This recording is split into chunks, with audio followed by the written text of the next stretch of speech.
네, 수업 시작하겠습니다. 자, 언어논리 심화 과정에 이어서 이제 오늘부터는 상황 판단 심화 핵심 과정 총 10회차로 진행이 됩니다.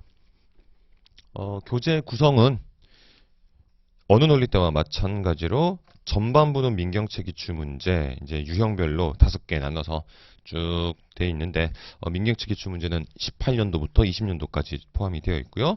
그 다음 이제 파트 2부터 590채 기출문제인데, 10회차 수업이기 때문에 마찬가지로 앞부분에 있는 민경채 기출문제는 여러분들이 그냥 복습용으로 풀어보시는 걸로 하고, 590채부터 진행을 하도록 하겠습니다. 그리고 또 하나, 교재 구성은 일단 각각의 이제 5급, 그 다음에 민경채 안에서 지문형부터 시작을 하는데요. 지문형이라는 것은 언어 논리의 그 내용 일치부합형 기출 구조랑 좀 비슷하고, 상대적으로 이제 상황 판단에서는 그 계산을 요구하는 비율 관계 같은 것들을 기반으로 해서 접근해야 되는 그런 스타일의 문제들이 지문형 문제로 매년 한 문제 정도씩 등장하는데, 어쨌거나 이런 지문형 문제가 갖는 비중이 예전에 비해서 많이 줄어들었기 때문에 지금 현재로서는 한 2문제 정도? 40문제 기준으로 했을 때? 그 정도 이제 등장하고 끝입니다. 요즘에는 거의 뭐 첫 번째 문제부터 바로 규범형 문제, 법조문 나오는 문제 구조로 등장하기 때문에 일단 10회차 진행에서 이게 다 이제 뒤쪽에 있는 뭐 퀴즈나 계산형 문제들이 아무래도 좀 더 이제 난도도 높고 더 비중이 높기 때문에 일단은 지문형은 제외를 하고 규범형부터 쭉 진행을 하고, 만약에 이제 후반부 들어가서 좀 지문형까지 다룰 만한 시간적 여유가 있겠다 싶으면 지문형 중에서 이제 그 비율 같은 것들을 따져야 되는 그런 스타일의 문제들만 선별해 가지고 보도록 하겠습니다. 그 목차의 4페이지 아니 6페이지 부분만 봐도 590채 7개년 기출문제 중에서 지문형이라고 되어 있는 게 17문제밖에 없습니다. 그리고 이 중에서 난도가 높다 싶은 거는 한 3, 4문제밖에 없기 때문에 이건 일단은 건너뛰는 걸로 할게요. 그래서 파트 2의 챕터 2로 바로 넘어갑니다. 188페이지 규범형 챕터. 네, 뭐 언어 논리 때 이런 법조문 구조를 이제 다루지 않았었기 때문에 좀 오랜만에 보는 느낌이 있으실 건데, 우리 이제 뭐 기본 이론 때 같이 달려오셨던 분들 같은 경우에는 이 기본적인 이 분절적 정보 구조에 해당하는 법조문은 어떤 식으로 접근하면 되는지는 다 기억나시죠? 일단 뭐 표가 등장한다던가 아니면 발문에서부터 계산을 요구한다든가 하는 그런 문제 구조라고 한다면, 이거는 차곡차곡 쌓아나간 그 전체 구조, 전체 논리를 기반으로 해서 계산을 해야 되기 때문에 상대적으로 이제 분절형인 게 딱 눈에 보이는 문제보다는 이건 전체 본문의 법조문 구조를 다 파악하고 나서 접근해야 되지만, 그런 문제들을 제외한 일반적인 형태의 문제들은 선택지에 등장하는 각각의 뭐 키워드, 요건 이런 것들 딱 포착을 해가지고 그 위에서부터 짠 바로 해당하는 키워드 나와 있는 부분으로 바로 찾아가서 거기서 OX 판단을 해주시면 되는 그런 게 대부분이었죠. 이게 이제 가능했었던 이유는 법조문 구조 자체가 되게 분절적인 데다가 질문의 양상도 여러 그 조항들을 복합적으로 다 고려해야 되는 스타일이 아니고, 딱 해당하는 해당하는 항에서만 판단이 이루어지면 그냥 오케이인 구조가 대부분이기 때문에 선택지부터 먼저 보고 바로 올라가는 그런 구조가 충분히 가능했었던 것이었죠. 그래서 이제 그와 같은 방식으로 이번 심화 과정도 웬만한 문제들은 이제 분절적 정보 구조 방식으로 접근을 하도록 하겠습니다. 자, 이제 첫 번째 문제 188페이지에 있는 590채 2018년 2번 문제 바로 보겠는데요. 이 녀석은 이제 첫 번째 문제이기 때문에 그냥 가벼운 마음으로 같이 쭉 읽어나가면서 정리하고 2번 문제부터 여러분들한테 시간을 드리도록 하겠습니다. 자, 일단 쓱 봤을 때 이 녀석은 아래쪽에 위헌 현황이라는 표가 주어져 있고요. 이 표에 있는 인물들에 대한 어떤 그 판단을 하라는 형태가 선택지에 바로 이제 등장하는 거를 보실 수가 있을 겁니다. 그렇기 때문에 얘는 하나씩 하나씩 가는 것보다는 전체적인 구조를 좀 잡고 가는 게 좋을 것 같습니다. 자, 그래서 발문에 다른 건 별게 없고 날짜 기준으로 오늘은 2018년 3월 10일이라고 이제 기준을 설정해 줬습니다. 그래서 뭐 이게 이걸 기준으로 해가지고 뒤로 거슬러 올라가서 뭐 몇 년 이런 식으로 뭔가 이제 설정이 될 것 같고요. 자, 이제 봅시다. 첫 번째죠. 1항 지자체는 공직자윤리위원회 이하 위원회를 두어야 하고 2항 위원회는 위원장과 부위원장 각 1명을 포함한 9명의 위원으로 구성을 하되 위원은 다음 각 호에 따라서 위촉을 합니다. 5명의 위원은 법관, 교육자, 시민단체에서 추천한 자. 이 경우 제2호의 요건에 해당하는 자는 제외하는데 2호는 어떤 것인가? 나머지 4명은 해당 지방의회 의원, 그 다음에 지자체 소속 행정국장, 기획관리실장 이하 소속 공무원으로 해서 이쪽은 공무원에 해당하는 사람들이라고 볼 수 있는 것이죠. 그래서 공무원 4명, 1호에 있는 사람들은 비공무원 5명 이런 식으로 9명이 구성이 됩니다. 자, 그 다음에 3항 위원회의 위원장과 부위원장은 위원회에서 다음 각 호에 따라 선임하는데 위원장은 1호에 있었던 5명 즉 비공무원 쪽에서 선임을 하고 부위원장은 공무원 계열에서 선임을 합니다. 뭐 별로 어려운 건 없습니다. 자, 그 다음 두 번째죠. 뭐야 어디 갔어? 다음 페이지에 있었군요. 자, 두 번째죠. 위원회 임기는 2년으로 하되 한 차례만 연임할 수 있습니다. 그러니까 최대 하면 4년이 가능한 거겠죠?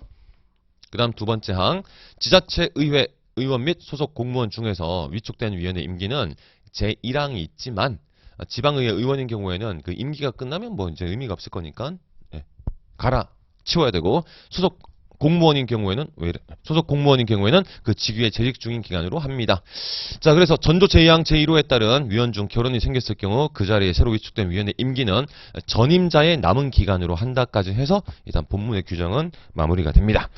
자, 인물들 쭉 표로 나와 있고요. 이 표를 뭐 지금 봐봤자 의미가 없죠? 선택지로 바로 갑시다. 1번 B가 사망하여 시민연대 회원이니까 이거는 5명 중 1명이었던 거죠.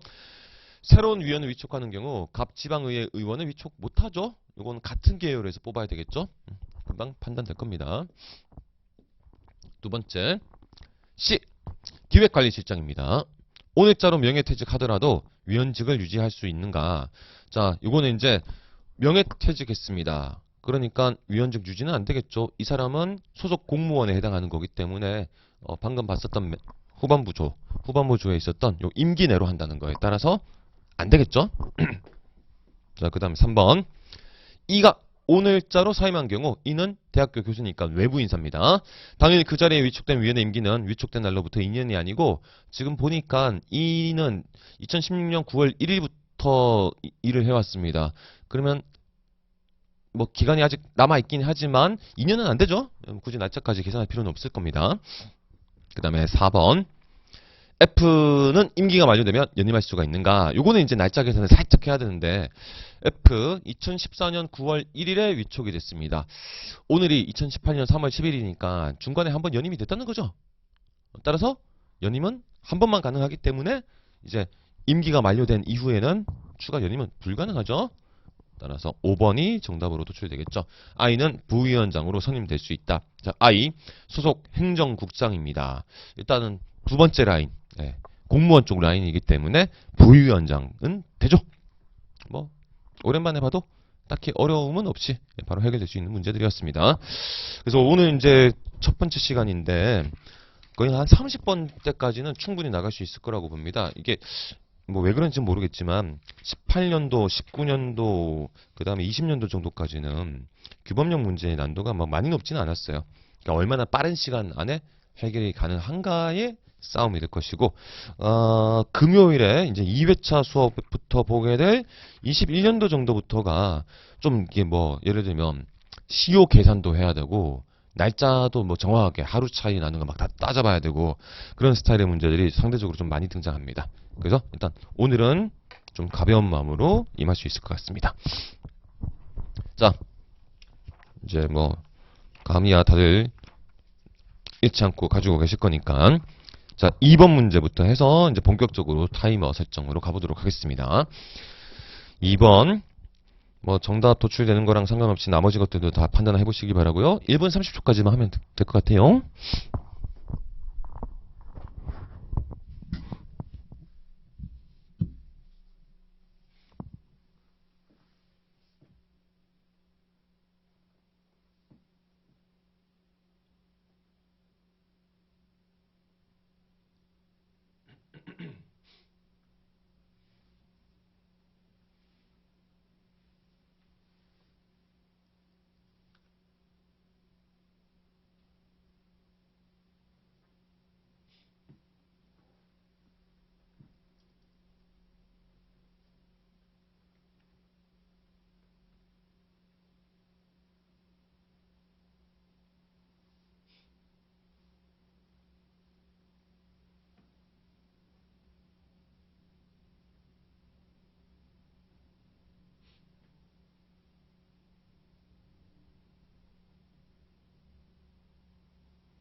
자, 보겠습니다. 자, 아까 말씀드렸던 대로 발문에 뭐 별게 없고 딱 봐도 분절적 정보 구조니까 선택지부터 바라볼게요. 1번 재원의 확보 계획은 기본 계획에 포함되지 않아도 된다. 자, 일단 첫 번째 조정 정도는 살짝 이제 보고 들어갈 수도 갔어도 뭐 상관없겠죠. 폐기물과 관련된 뭐 처리 계획 같은 것이 이제 다뤄지고 있습니다. 1초는 그냥 개념 설정해 준 것이고, 자, 지금 1항에서 1번 선택지에서 말했었던 재원의 확보 계획이라는 이 키워드에 초점을 맞춰서 쭉 봅니다. 일단 뭐 첫 번째 조 넘어갔고, 두 번째 조 도지사는 뭐 10년 단위로 기본 계획을 세워야 된다더라. 눈으로 대충 확인할 수가 있을 겁니다. 이제 승인을 받아야 된다. 이런 내용이 나왔고, 2항 그다음 3항으로 갔더니 이제 기본 계획에 포함돼야 될 사항이 나오니까 이제 키워드 잡혔죠. 그래서 쭉 봤더니만 7호에 재원의 확보 계획이 포함이 되어 있습니다. 따라서 재원의 확보 계획은 기본 계획에 포함돼야 되죠. 네, 요거는 되어야 한다. 의무 규정이기 때문에 재량이 안 되죠.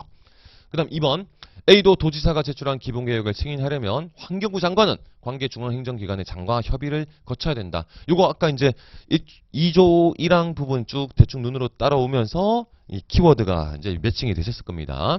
자, 이렇게 이제 환경부 장관이 도지사로부터 기본계획을 받고 기본계획을 승인하거나 변경 승인하려면 관계 중앙행정기관의 장과 협의하여야 한다라고 했으니까 역시 환경부 장관은 관계 중앙행정기관의 협의를 거쳐야 된다.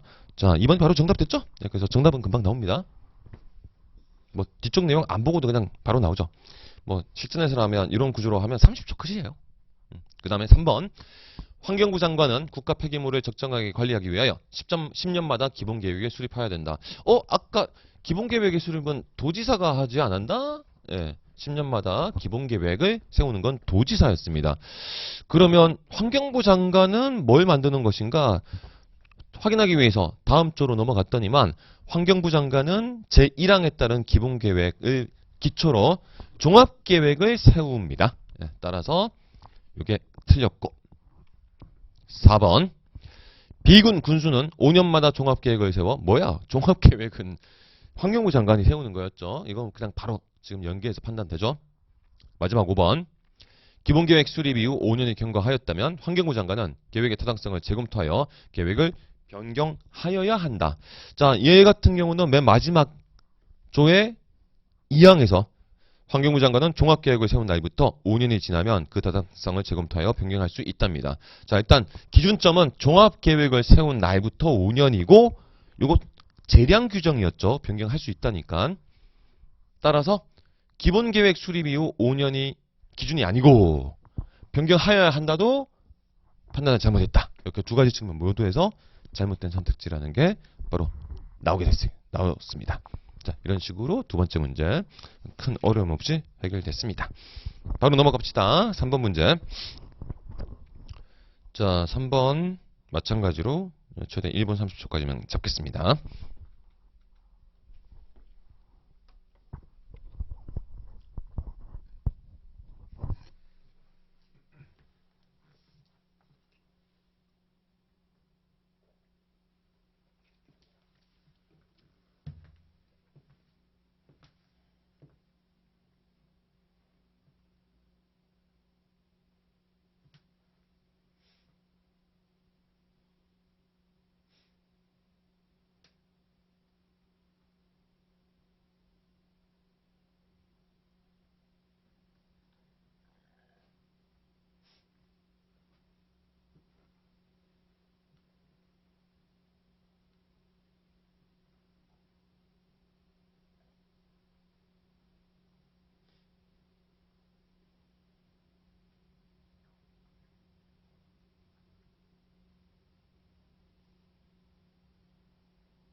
네.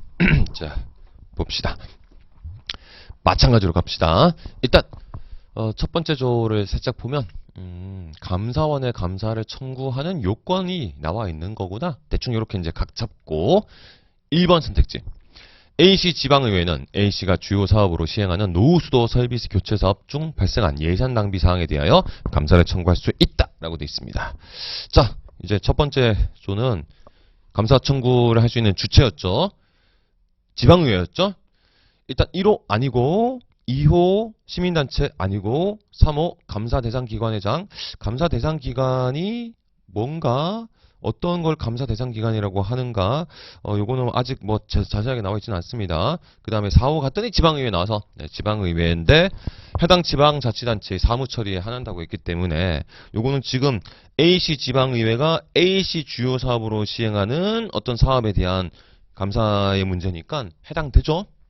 자, 그 다음 이제 이 청구 대상 내용에 대해서 두 번째 조에서 설명해 줬습니다. 다음 각호의 어느 하나에 해당하는 사항이면 됩니다. 여기에서 1호 주요 정책 사업의 추진 과정에서 예산 낭비에 관한 사항. 이 맞죠? 네. 1번 선택지에서 요거는 이제 구체화된 것이고 어쨌거나 주요 사업으로 시행한다고 앞에 설명이 되어 있기 때문에 요거 해당됩니다. 발생한 예산 낭비 사항. 그러면 뭐야? 됐네? 혹시 모르니까 이제 이 항 앞부분 보니까 이 단서여서 요거까지 일단 체크하자. 되죠? 다음 각호의 어느 하나에 해당하면 대상에서 제외가 되는데 수사 중이거나 재판, 행정심판 어쩌고 저쩌고 이제 이런 거는 전부 다 2호까지 마찬가지입니다. 예, 수사가 연계된 겁니다. 뭐 1번 선택지는 그런 내용 없으니까 오케이. 예, 정답 바로 고르고 넘어가셨으면 됐죠? 자, 이제 나머지 것들은 왜 잘못됐는가? 2번 비정당의 사무총장은 주체 부분에서 비정당의 사무총장? 일단 1호 아니고 2호의 시민단체는 되는데 다만 정치적 성향을 띠거나 아 정당은 안 되죠. 네, 정당은 안 되죠. 정당이라는 말은 없었지만 이거 정당이 되는 거죠. 따라서 주체 부분에서 아예 안 됩니다. 3번 D 정부 투자 기관의 장은 해당 기관 직원과 특정 기업 간 유착관계에 대하여 자체 감사 기구에서 직접 처리할 수 있더라도 감사를 청구할 수 있다. 일단 D 정부 투자 기관의 장이 이게 되는가? 지금 이제 각주가 빠져 있는데 그 각주를 보시면 공공기관에 정부 투자 기관이 포함이 되어 있습니다. 그래서 이제 공공기관이라고 말을 할 수가 있죠. 자, 그다음 이제 다시 위로 올라가 가지고 이와 같은 이제 공공기관의 장으로서 정부 투자 기관의 장이 주체가 될 수가 있을 것인가? 위로 올라가가지고 이 감사 대상 기관의 장이라고 보면 될 것 같습니다. 3호 일단 충족하니까 문제 없고 지금 나머지 후반부에서 문제가 있죠. 자체 감사 기구에서 직접 처리할 수 있는 경우인데 요 경우에 있어서 네, 요거 3호의 단서 부분 해당 감사 대상 기관의 사무 처리에 관한 사항 중 자체 감사 기구에서 직접 처리하기 어려운 부득이한 사유가 있거나 여기에 해당하거나 자체 감사 기구가 없는 경우에 하나인데 지금은 자체적으로 감당할 수 있기 때문에 요 조건 때문에 네, 틀렸다고 보면 되죠. 자, 그다음에 4번 이시 지방의회는 이시 시장에 위법한 사무 처리에 대하여 판결이 확정되었더라도 아까 1번 보면서 대충 각 잡았습니다. 판결 확정된 거 판결의 확정 케이스는 제외 대상이었습니다. 자, 마지막 5번도 민간 유통업체 B마트 사장이 주체가 될 수가 없죠? 바로 패스되죠? 시민단체도 아니고 나머지에도 다 해당하지 않습니다. 자, 이런 식으로 가볍게 처리가 됩니다. 자, 3번 마무리하고 자, 그 다음 4번 패스 5번으로 넘어가겠습니다. 자, 5번 문제도 마찬가지로 1분 30초 갑니다.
네. 딱 2분 30초. 별거 없었죠, 윤석도? 법령 공포 절차 등에 관한 규정이 나와 있는 거였고요. 자, 일단 뭐 조의 앞부분만 보면 법률 공포문. 아, 그러면 이제 법령이라고 했으니까 법률, 뭐 조약, 대통령령, 총리령 이런 식으로 이제 단계별로 설정을 해놓은 거라는 걸 일단 크게 파악할 수 있을 겁니다. 자, 바로 선택지로 들어가서 1번. 모든 법률의 공포문 전문에는 국회의장이 찍혀 있다. 여기서는 이제 법령을 법률 조약 이런 식으로 구분했기 때문에 법률은 딱 법률 부분만 보면 되는 거였죠? 그래서 2조. 법률 공포문의 전문에는 국회 의결을 받은 사실을 적고, 자, 지금 이번에서 물어봤었던 거. 국회의장인이 다 찍혀 있는 것이 맞는가? 인. 대통령인이 찍혀 있습니다. 그 다음에 2.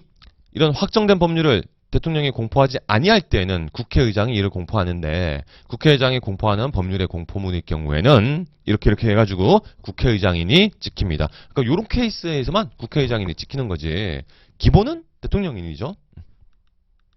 아이고. 2번 핵무기 비확산 조약의 공포문 전문에는 총리인이 찍혀 있다. 자, 두 번째가 법률이었고 세 번째 조가 조약이었습니다. 조약 공포문 전문에는 누구? 총리인. 여기도 대통령인이죠. 바로 틀렸다고 판단되고. 3번 지역문화발전기본법의 공포문 전문에는 이거는 법이죠. 법이니까 법률로 가야 되죠. 따라서 법률 대법원장이는 아까 1번에서 이미 판단됐죠. 대법원장은 튀어나오지도 않았죠. 대통령인이거나 국무총리인입니다. 그 다음 4번 대통령인이 찍혀있는 법령의 공포문 전문에는 국무총리의 서명이 들어있다. 얘가 조금 이제 광범위한 내용이었는데 대통령인이 찍혀있는 법령을 일단은 찾아야 됩니다. 자, 첫 번째 법률 있었죠. 대통령인 이 경우 국무총리 서명이 있고 2항에 있었던 거는 국회의장인이 찍힌 거니까 요거는 패스하면 되고 자, 그 다음에 조약 아까 봤습니다. 대통령이 찍히고 국무총리 서명하고 대통령령 공포문 전문에는 대통령이 서명한 후에 대통령인을 찍고 이것도 해당되고 역시 국무총리가 서명을 합니다. 총리령은 딱 이름만 봐도 이건 국무총리 선에서 끝나는 거니까 총리인이 찍히고 끝나겠죠? 네, 더 이상 뭐 볼 필요가 없겠습니다. 따라서 4번이 정답이다. 네. 조금 이제 더 다른 조항들까지 봐야 되는 측면이 있었지만 크게 뭐 어렵지는 않았을 거고요. 5번 같은 경우는 이제 맨 마지막 부분에서 바로 확인되죠. 종이건보에 기재된 법인세법의 세율과 전자건보에 기재된 그 세율이 다른 경우 전자건보를 기준으로 판단한다고 되어 있는데 자, 이거는 이제 앞에 있었던 이런 어떤 도장을 찍고 하는가의 문제가 아니기 때문에 맨 마지막 법령의 공포는 관보의 계자마로서 하고 2항 내용 및 적용 시기 등은 종이건보로 우선으로 한다. 전자건보가 우선이 아니다. 바로 판단됩니다. 뭐 아직까지는 어렵지 않죠? 쭉 넘어갑니다. 자, 그 다음 6번도 패스. 7번. 네, 7번은 뭐 면접 같은 게 나와가지고 조금 뭐 골치가 아플려나 싶은 생각이 드는데 역시 뭐 무난할 겁니다. 자, 아무튼 2분 30초입니다.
네. 요거는 정답이 뒤에 있어가지고 아무래도 좀 시간이 걸리지 않았나 싶습니다. 다음 글을 근거로 판단할 때 옳은 것. 일단 산지 전용 허가라는 것을 받기 위해서 뭐가 필요한가, 누구한테 제출해야 되는가, 이런 내용이 나온다는 것을 이제 확인할 수가 있었습니다. 1항 자체만 읽고 일단은 넘어가 봅시다. 선택지 1번, 왜 상황으로 들어가 있냐? 선택지 1번, 사유리 민 산지 180만 제곱미터에 대해 산지 전용 허가를 받으려는 갑은 신청서를 산림청장에게 제출해야 된답니다. 이거 아까 1항에 있었던 구조죠. 자, 사유림 180만 제곱미터입니다. 산지 면적이 200만 제곱미터 이상 아니고 여기에 일단 해당합니다. 그랬을 경우에 다시 나눠져서 사유림이죠. 소관이 산림청장 소관이 아닌 국유림 또는 공유림 또는 사유림의 산지인 경우 여기에 해당하기 때문에 시도지사한테 제출해야 되는 거였죠. 틀렸다. 자, 같은 방식으로 2번 공유림인 산지 250만 제곱미터에 대해서 시도지사에게 제출해야 된다. 이거는 면적 자체가 이미 이 조건을 충족했기 때문에 이런 거 따질 필요 없이 산림청장한테 제출해야 되죠. 3번 신청하는 병은 토지 등기 사항 증명서를 첨부하며 이제 뒤쪽 내용이 필요할 것 같습니다. 그러면 사업계획서를 제출하지 않아도 된다라고 되어 있습니다. 자, 이제 필요한 서류와 관련된 것인데 일단 이 부분까지는 넘어가도 되겠죠. 2항 살짝 보니까 이런 신청을 받은 때에는 산림청장 등은 허가 대상 산지에 대하여 현지 조사를 실시해야 되는데 만약에 산지 전용 타당성 조사를 이미 받은 경우라면 이거를 안 해도 상관없습니다. 일단 이 녀석은 아니었고 3항 제1항의 신청서에는 다음 각호의 서류를 첨부해야 됩니다. 요건 뭐 지금 다 아시죠? 다음 각호라고 한 거는 다음 각호의 어느 하나랑 표현이 다르죠. 이 네 개 다 충족해야 된다는 거죠. 그래서 1. 사업계획서 한부 3번에서 사업계획서 제출하지 않아도 된다고 했는데 이거 일단 무조건 들어가야 되는 건데 그 다음에 이제 3번에서 물어봤었던 같이 나왔었던 요 녀석 토지 등기사항 증명서는 어떤 식인가. 이 녀석 같은 경우에는 2번 아니고 3번 뭐 토지 등기사항 증명서면 요 녀석인데 이거는 3호에 해당하는 요런 것에 해당하는 서류고 1호를 이 녀석으로 대체할 수 있는 그런 구조가 아니기 때문에 사업계획서는 무조건 포함돼야 되죠. 따라서 틀렸다. 그 다음 4번 국유림 50만 제곱미터에 대해 산림청장 소관의 국유림 50만 제곱미터에 대해 산지 전용 허가를 받으려는 정은 산림조사서를 산림청장에게 제출해야 된답니다. 자, 이 녀석 같은 경우는 후반부의 내용에서 이제 요 정도까지는 보셨을 겁니다. 산지의 면적이 65만 제곱미터 미만인 경우에는 산림조사서는 제외를 한다고 했으니까 아이고 그럼 5번이구나. 이렇게 하나씩 하나씩 이제 다 걸러져서 5번인 게 이제 도출이 바로 됐죠. 산지 전용 허가를 받으려는 무가 해당 산지에 대하여 허가 신청의 1년 전에 완료된 산지 전용 타당성 조사 결과서를 제출한 경우 산림청장 등은 현지 조사를 않고 심사할 수 있다. 네, 요 녀석은 아까 봤었던 2항에 해당하는 겁니다. 그래서 산지 전용 타당성 조사서를 받은 경우에는 조사를 받은 경우에는 심사 대상에서 제외될 수가 있는데 아니. 현지 조사를 하지 않고 심사를 할 수가 있는데 이게 이제 서류 항목에서 연계되는 게 있었습니다. 2호 허가 신청일 전 2년 이내에 완료된 타당성 조사 결과서를 해당하는 사람이라면 제출해 줘야 되죠. 따라서 1년 전이면 이 기간 조건 충족하기 때문에 괜찮습니다. 자, 이렇게 5번이 정답으로 도출되었습니다. 자, 그 다음 8번 문제. 요거는 법조문이 직접 등장하지 않고 표의 구조로 나와 있네요.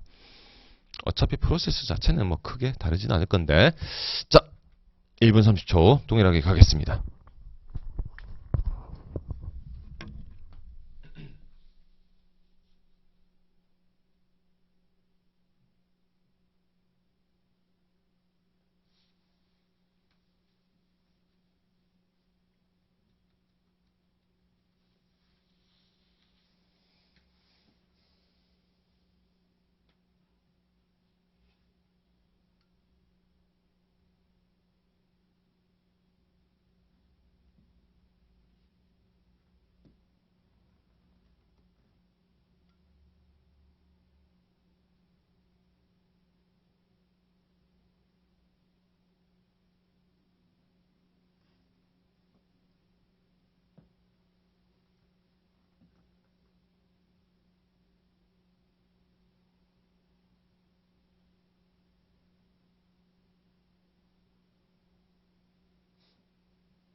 저 오늘따라 타이머가 좀 빨리 가는 느낌이지?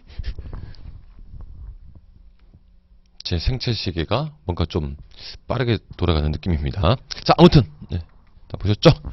자, 다음 글을 근거로 판단할 때 옳은 것만을 고르는 거고, 일단 표구조기 때문에 다 뭐 볼 필요는 없겠지만 큰 틀은 미리 잡고 갑시다. 각국의 공무원 연금공단은 다음 기준에 따라 사망조의금을 지급하고 있는데, 사망조의금은 최우선 순위의 수급권자 1인에게만 지급합니다. 아, 이건 이제 순위 따져야 되는 문제 구조구나. 그래서 이제 첫 번째 맨 왼쪽 부분 사망자가 공무원의 배우자나 부모나, 그러니까 배우자의 부모까지 포함해가지고, 아니면 자녀인 경우랑 공무원 본인인 경우로 일단 나누고 있으니까, 일단 이것부터 먼저 확인하고 선택지에서 이제 이거 체크해서 돌아와가지고는 그 다음 작업은 선지별로 하자, 이렇게 이제 방향 잡겠습니다. 자, 그랬을 때 기억, A와 B는 비공무원 부부며, 자, 누가 사망했는가부터 A가 사망을 했답니다.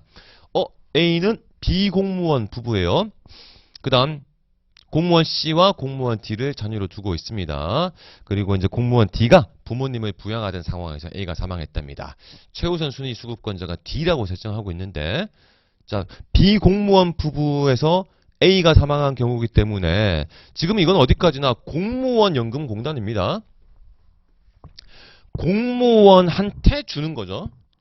그러니까 배우자 B 같은 경우 비공무원이기 때문에 이런 사람들의 대상으로 해가지고 들어가는 게 아니죠. 자, 그러면 자녀 둘 다 이제 공무원입니다. 그래서 C의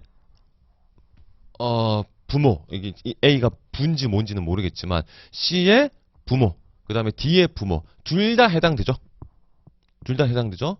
그래서 일단 기본적으로 공무원 C와 D의 부모가 사망한 경우고, 해당 공무원이 지금 2명인 경우가 됐죠. 네, 따라서 여기로 와가지고 사망한 자의 배우자인 공무원 없습니다. 둘 다 아들인가 자녀입니다. 자녀. 따라서 직계비속인 공무원. 그 다음 부양하던 직계비속인 공무원이기 때문에 오케이. 그러면 누가 부양했었는가? D가 부모님을 부양하던 중이라고 했으니까 D 맞습니다. 자, 니은도 마찬가지 방식으로 A와 B는 공무원 부부인데 일단 C가 사망했습니다. C는 어떤 사람인가? A와 B는 공무원 부부고 비공무원 C를 아들로 두고 있고, 공무원인 D는 C의 아내입니다. 자, 그러면 이제 공무원이 총 3명 있죠? 총 3명 있는 상태입니다. 비공무원이 죽었는데 지금 A, B나 D의 입장에서는, A, B 입장에서는 공무원의 자녀가 죽은 경우고, 그 다음에 이제 D의 입장에서는 공무원의 배우자가 죽은 경우인데, 어쨌거나 3명이니까 마찬가지로 여기로 와야 되죠. 자, 이때는 사망한 자의 배우자인 공무원이 바로 1순위가 됩니다. 그래서 배우자인 D가 1순위, 최우선 순위 수급권자가 돼야 되죠. 아, 이거 틀렸지. 네. 자, 그 다음에 디귿.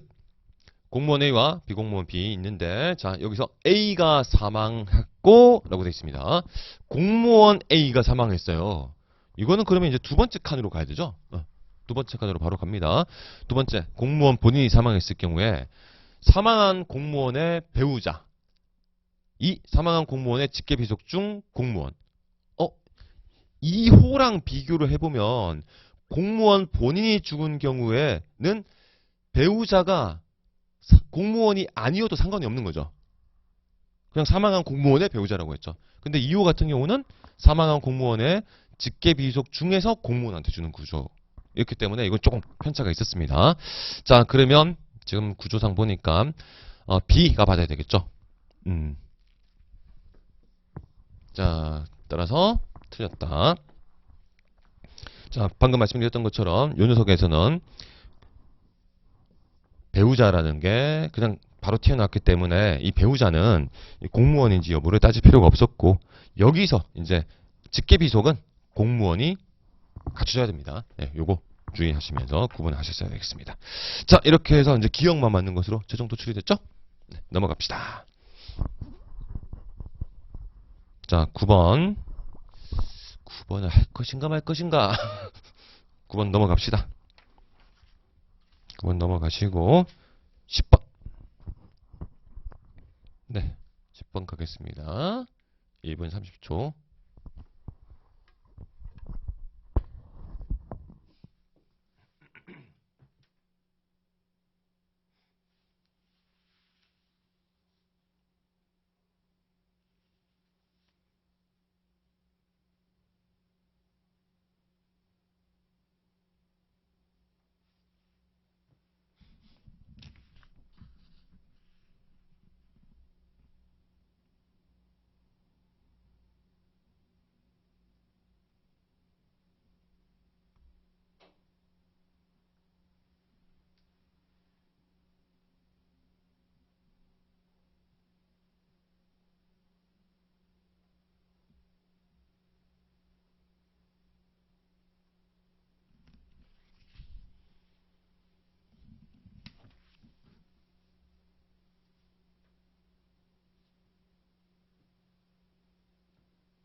2분 경과. 살살 이제 좀 시간이 또 걸리기 시작하는 것 같습니다. 자, 10번 보기에서 옳은 것만을 모두 고르는 거고, 지방보조금 관리 규정이 나와 있습니다. 뭐 분자적 정보 구조처럼 보이니까 바로 보기로 들어갑니다. 첫 번째, 공공도 지방보조사업자는 모든 경비 배분이나 내용의 변경에 대해서 공공도 도지사의 승인을 얻어야 된다. 자, 법조문 문제에서 모든이 나오면 늘 주의를 해야 되죠. 그래서 요거 기본 이론 때도 아마 말씀드렸을 겁니다. 모든이라고 말하는 거는 예외, 단서를 무시하고 다 이렇게 가는 경우이기 때문에 요게 이제 경향상 오답인 경우가 좀 많았었습니다. 자, 아무튼 첫 번째죠. 보조 대상 사업은 어떤 것이 되는가? 도는 도가 권장하는 사업으로서 지방 보조금을 지출하지 아니하면 수행할 수 없는 사업인 경우 이걸 지방 보조 사업이라고 하고, 그 사업에 필요한 경비의 일부나 전부를 보조할 수 있고요. 용도의 사용 금지는 일단 뭐 요거는 1항은 넘어가도 될 것 같습니다. 2항 지방보조사업자는 수익성 악화 등 사정의 변경으로 지방보조사업의 내용을 변경하나 지방보조사업에 드는 경비의 배분을 변경하려면 도지사의 승인을 얻어야 됩니다. 자, 지금 기억에 해당하는 케이스죠. 경비 배분이나 내용의 변경에 대해서 승인을 얻어야 된다고 돼 있는데, 다만 경미한 내용 변경, 경미한 경비 배분 변경의 경우에는 그러하지 아니하다. 도지사의 승인을 꼭 받아야 될 필요는 없다는 겁니다. 이런 예외에 해당하는 것들이 있기 때문에 1번, 기억, 모든이 틀렸죠? 두 번째, 공공도 지방보조사업자가 수익성 악화를 이유로 자신이 수행하는 지방보조사업을 다른 사업자에게 인계하기 위해서는 미리 공공도 도지사의 승인을 얻어야 된다. 자, 요거는 이제 여기 다음에 보면 딱 키워드 바로 잡힐 겁니다. 다른 사업자에게 인계. 그 경우는 미리 도지사의 승인을 얻어야 됩니다. 맞는 말이고. 세 번째, 공공도 A씨 시장은 도비보조사업과 무관한 자신의 공약사업 예산을 도비보조사업에 대한 시비부담액보다 우선적으로 예산에 반영해야 된다. 예산 반영의 순위, 우선순위를 다루고 있는 겁니다. 지금까지 내용에서 없었고, 다음 쪽으로 넘어가서 쭉 보니까 요거는 이제 뭐라고 해야 될까요? 금액, 보조율의 어떤 상한선 같은 것들이 나와 있고, 일단 아니죠. 마지막 쪽 갔더니만 시장 군수는 도비보조사업에 대한 시군비 부담액을 다른 사업에 우선하여 해당 연도 시군의 예산에 반영해야 됩니다. 자, 그러면 얘가 자신의 공약사업이 뒤로 밀려야 되죠? 따라서 틀렸다. 그럼 자동적으로 선지구조상 리을은 맞아야 되는데, 공공도 도지사는 지방보조금 지급 대상 사업인 상하수도 정비사업 총사업비 40억 원에 대하여 최대 20억 원을 지방보조금 예산으로 정할 수 있답니다. 딱 봐도 2조죠? 자, 그래서 연속에 대해서 단 지방보조금의 예산 반영 신청 및 예산 편성에 있어서 보조사업별로 적용하는 도비보조율은 다음과 같은 식으로 정합니다. 상하수도 사업이었죠? 상하수도 정비사업 총사업비 40억 원이니까 지금 리을은 최대를 물었으므로 요거로 가야 되겠죠? 50%. 예, 그래서 40억에 대해서 50%니까 20억까지. 오케이. 자, 10번 문제까지 이렇게 정리가 되었습니다. 일단 1교시 여기까지 하는 걸로 합시다. 50분 정도 지났고 11번 문제부터는 2교시 분석 들어가겠습니다.